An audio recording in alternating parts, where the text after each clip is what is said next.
Dear students, good morning. Today is 20th April and we are proceeding the chapter electricity with the topic factors affecting the resistance of a conductor. पिछले classes में हम लोगों ने resistance पढ़ा था और आज हमें पढ़ना है कि किसी भी कंडक्टर का रेजिस्टेंस कैसे अफेक्टेड होता है, किस किस फैक्टर से अफेक्टेड होता है। तो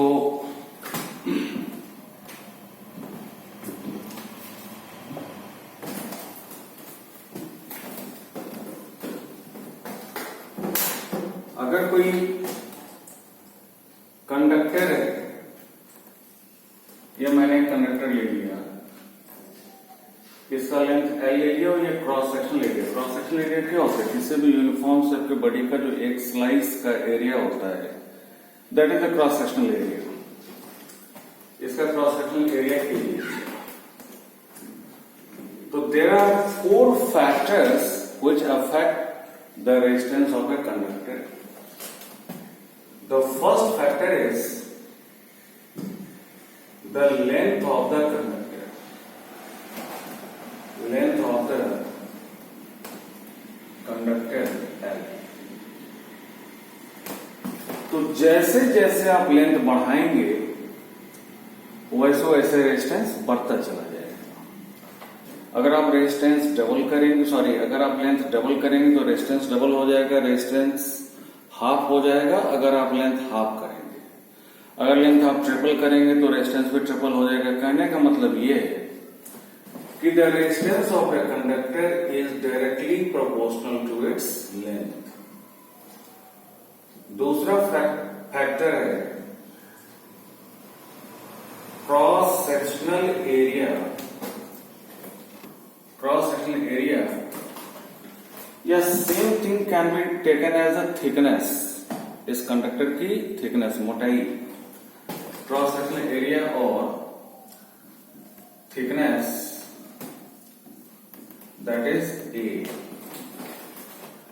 तो कंडक्टर जितना थिक होगा, जितना मोटा होगा, उतना ज्यादा करंट फ्लो करेगा। और ज्यादा करंट फ्लो करने का मतलब है कि रेजिस्टेंस लो होगा, और जितना पतला होगा उतना कम करंट फ्लो करेगा, और कम करंट फ्लो करने का मतलब है रेजिस्टेंस हाई होगा। तो यहां पे हम देख रहे हैं कि resistance of a conductor inversely proportional होता है थिकनेस के। थिकनेस ज्यादा, रेजिस्टेंस कम, थिकनेस कम, रेजिस्टेंस ज्यादा।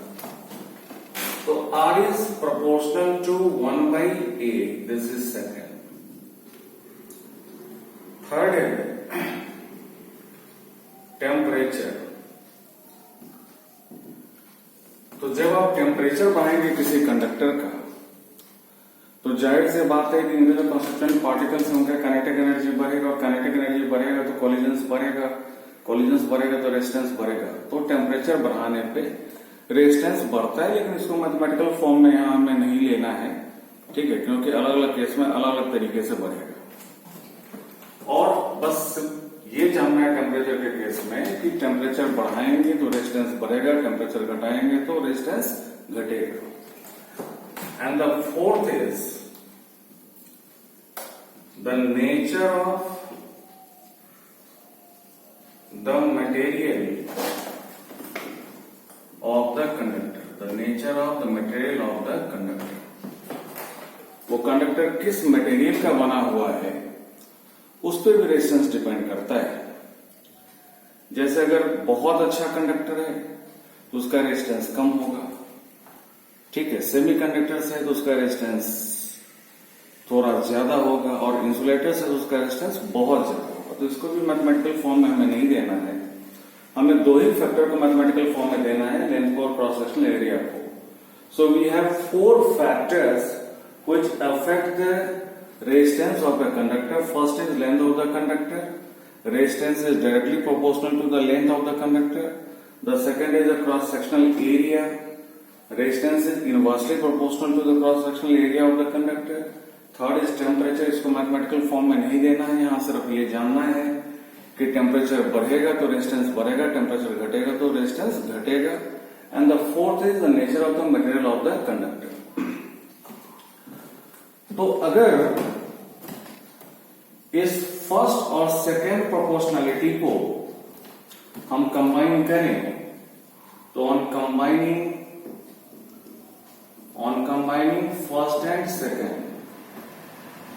combining first and second we get R is proportional to L into 1 by A, that is R is proportional to L by A।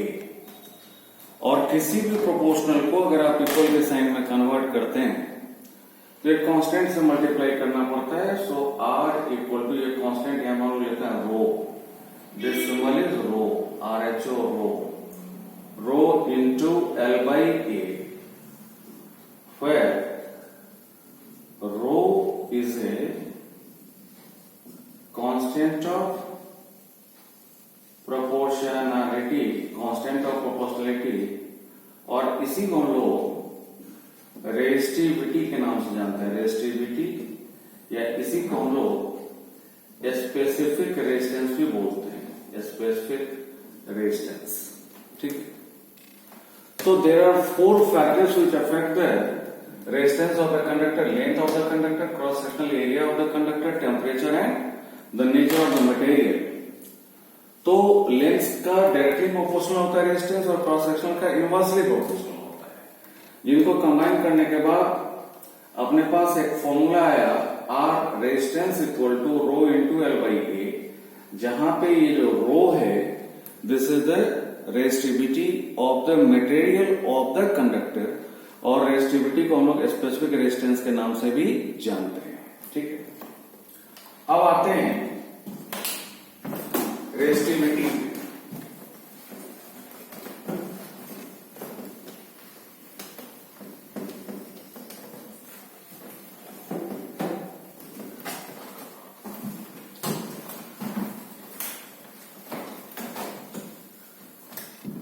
Resistivity, तो resistivity या इसी को हम लोग स्पेसिफिक रेजिस्टेंस भी बोलते हैं। रेजिस्टिविटी और स्पेसिफिक रेजिस्टेंस, जिनको हम लोग रो से डिनोट करते हैं। क्या है जरा देखिए, सपोज करिए कि एक कंडक्टर हमने ऐसा लिया जिसका लेंथ है 1 यूनिट। 1 यूनिट का तो 1 मीटर 1 सेंटीमीटर, कुछ भी लेंथ के यूनिट में 1 यूनिट, और क्रॉस सेक्शनल एरिया है 1 यूनिट स्क्वायर। तो हमने एक मटेरियल का एक ऐसा पीस लिया जिसका लंबाई है 1 यूनिट और क्रॉस सेक्शनल एरिया है 1 यूनिट स्क्वायर। तो अभी आपने पढ़ा कि resistance R equal to rho into L by A. तो इस पीस के लिए अगर मैं L और A का वैल्यू पुट करूं तो R equal to rho into 1 unit by 1 unit square. यहां पे 1 यूनिट या यूनिट स्क्वायर मैंने नहीं लिखा। सो R इक्वल टू रो, तो ये रेजिस्टिविटी किसके बराबर हो गया? इस कंडक्टर के रेजिस्टेंस के बराबर। तो जाहिर सी बात है कि अगर इसको मुझे डिफाइन करना पड़ेगा तो हम कैसे डिफाइन करेंगे? तो the resistivity of a material at A given temperature, the resistivity of a material at A given temperature is the resistance of a piece of that material, is the resistance of a piece of that material having unit length and unit cross sectional area at that temperature। अगर किसी material का resistivity हम निकालना चाहते हैं किसी given temperature पे, उस मटेरियल का एक ऐसा पीस लेंगे जिसका रेजिस्टेंस जिसका लेंथ 1 यूनिट हो और cross sectional area 1 unit square हो, और उस पीस का जो रेजिस्टेंस होगा that is the resistivity of that material at that temperature. Okay, so again मैं इसको डिफाइन कर रहा हूं कि resistivity of a material at A given temperature is the resistance of a piece of that material having unit length and unit cross sectional area at that temperature। यहां पे temperature को मैं बार बार इंक्लूड कर रहा हूं डेफिनेशंस में। यहां ध्यान ये रखना है कि हर अलग अलग टेम्परेचर पे मटेरियल का रेजिस्टिविटी अलग अलग हो जाता है, बट एक टेम्परेचर पे रेजिस्टिविटी सेम होता है। ठीक है, अब आप इसको ऐसे समझिए, रेजिस्टिविटी को थोड़ा लिटरली ऐसे समझिए। सपोज करिए हम एक मटेरियल एल्यूमिनियम की बात करते हैं, हम एक मटेरियल एल्यूमिनियम की बात करते हैं। एल्यूमिनियम का एक ऐसा पीस है, एक ऐसा पीस है, एक ऐसा पीस है। 3 अलग अलग टाइप का पीस दिया हुआ, पहला, दूसरा और तीसरा। तो अगर इन तीनों पीस का, ये तीनों एल्यूमिनियम के हैं और टेम्परेचर एक कांस्टेंट है, एक ही टेम्परेचर पर ये तीनों पीस है। अगर इसका रेजिस्टिविटी निकालना, इसका रेजिस्टिविटी निकालना, इसका रेजिस्टिविटी निकालना, तो क्या करेंगे? तो जिस मटेरियल का बना हुआ है उसी मटेरियल का मुझे एक ऐसा पीस लेना है जिसका लंबाई 1 यूनिट हो और क्रॉस सेक्शनल एरिया भी 1 यूनिट स्क्वायर। अगर इसका रेजिस्टिविटी निकालना है मुझे, तो इसका एक ऐसा पीस लेना है जिसका लंबाई 1 यूनिट हो और क्रॉस सेक्शनल एरिया भी 1 यूनिट स्क्वायर। और अगर इसका रेजिस्टिविटी निकालना है तो हमें एक ऐसा पीस लेना है जिसका लेंथ 1 यूनिट हो और क्रॉस सेक्शनल एरिया भी 1 यूनिट स्क्वायर हो। अब देखिए ये तीनों पीस डिफरेंट शेप में है, बट जब आप रेजिस्टिविटी निकाल रहे हैं तो इन तीनों के लिए जो पीस आप लेते हैं, इन तीनों पीसेस का लेंथ सेम है, क्रॉस सेक्शनल एरिया सेम है और ये मटेरियल सेम है। तो रेजिस्टिविटी, जाहिर सी बात है, जब मटेरियल सेम है, लेंथ सेम है और क्रॉस सेक्शनल एरिया सेम है, तो इन तीनों पीसेस का रेजिस्टेंस बराबर होगा।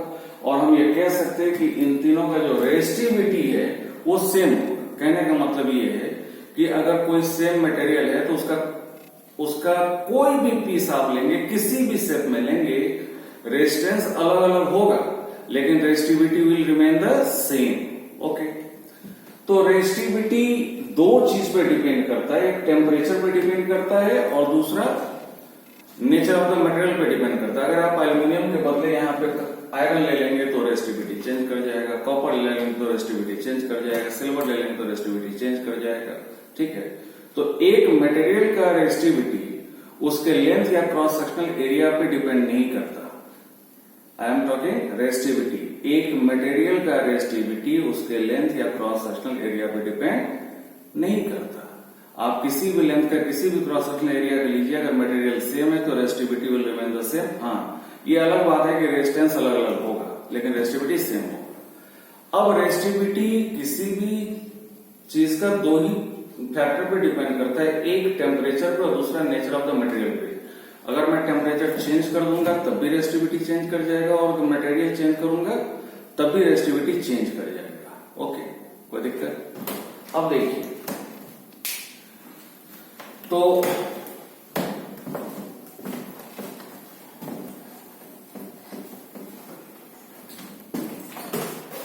कुछ देर पहले आपने पढ़ा कि resistance R equal to resistivity rho into L by A. इसी फॉर्मूला से अगर रेजिस्टिविटी को लिखना पड़ेगा तो resistivity rho equal to R into A by L. तो ये रेजिस्टिविटी का फॉर्मूला हो गया। अगर हम इसका SI यूनिट लेना चाहें तो क्या होगा? रेजिस्टेंस का ओम, एरिया का मीटर स्क्वायर बाय लेंथ का मीटर, 1 मीटर कैंसिल हो जाएगा, this will be ohm metre. Ohm metre is the SI unit of resistivity. तो ये SI यूनिट है रेजिस्टिविटी का, बट हम चाहें तो दूसरे यूनिट में भी ले सकते, जैसे ओम सेंटीमीटर ले सकते, ओम मिलीमीटर ले सकते, जैसा जरूरत होगा वैसा काम कर सकते, but the SI unit is ohm into metre, that is ohm metre. ठीक है, क्लियर? फिर से मैं बता दूं कि resistivity of a material does not change, या सिंपली आप कह सकते हैं कि is independent of its shape and size. इसके शेप एंड साइज से इंडिपेंडेंट होता है, किसी भी लेंथ का हो, किसी भी क्रॉस सेक्शनल एरिया का हो। मटेरियल अगर सेम है तो रेजिस्टिविटी सेम होगा। ठीक है, आप किसी भी शेप में काटिए, तोड़िए, जोड़िए, कोई फर्क नहीं पड़ता। अगर ये कोई मटेरियल है, इसका छोटा सा पीस काट के आप निकालेंगे तो उसका भी रेजिस्टिविटी वही होगा जो इसका होगा। ठीक है, क्योंकि मटेरियल सेम है। तो रेजिस्टिविटी इंडिपेंडेंट होता है लेंथ और क्रॉस सेक्शनल एरिया से, मतलब सिंपली शेप एंड साइज से। ये दो ही चीज पर डिपेंड करता है, पहला टेम्परेचर और दूसरा nature of the material. Nature या टेम्परेचर दोनों में से कुछ भी अगर आप चेंज करेंगे तो रेजिस्टिविटी चेंज करेगा, अदरवाइज रेजिस्टिविटी चेंज नहीं करेगा। तो आई थिंक कि all the factors affecting the resistivity all the factors affecting the resistance of a conductor and the resistivity of the material ये क्लियर हुआ होगा। ठीक है, नेक्स्ट वीडियो में मैं इससे रिलेटेड क्वेश्चंस को डिस्कस करता हूं और इससे रिलेटेड क्वेश्चंस निश्चित तौर पे एग्जामिनेशन में आता है, बहुत गौर से देखिएगा। ओके।